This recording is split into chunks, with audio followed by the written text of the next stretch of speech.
మందికి తెలుసు, చాలా మంది గురు పౌర్ణమి రోజున సాయిబాబా గుడికి వెళ్లి పూజలు చేస్తారు.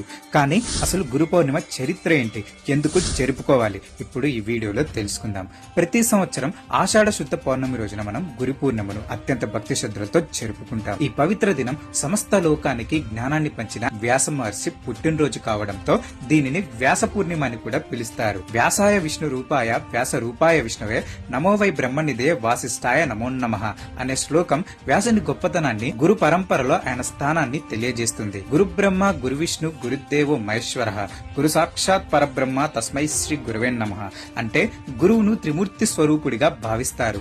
బ్రహ్మల మనలో జ్ఞానాన్ని పుట్టించి, విష్ణువుల ఆ జ్ఞానాన్ని రక్షించి, శివుళ్ళ అజ్ఞానాన్ని తొలగించి, మానవతా విలువలు మరియు సద్గుణ సంపన్నతను ఎలా పొందాలో నేర్పేవాడే గురువు.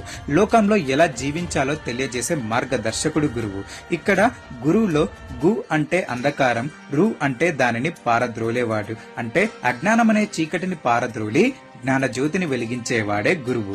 జ్ఞానాన్ని కోరుకునే వాళ్ళు ఈ రోజు తమ గురువులను, పెద్దలను గుర్తు చేసుకుని వాళ్లకు కృతజ్ఞతలు చెబుతారు. పుస్తకాల జ్ఞానం కాకుండా జీవిత సత్యాన్ని నేర్పే గురువులను ఈ రోజు దర్శించుకోవటం, వాళ్ళని స్మరించుకోవటం చాలా ముఖ్యమైనది.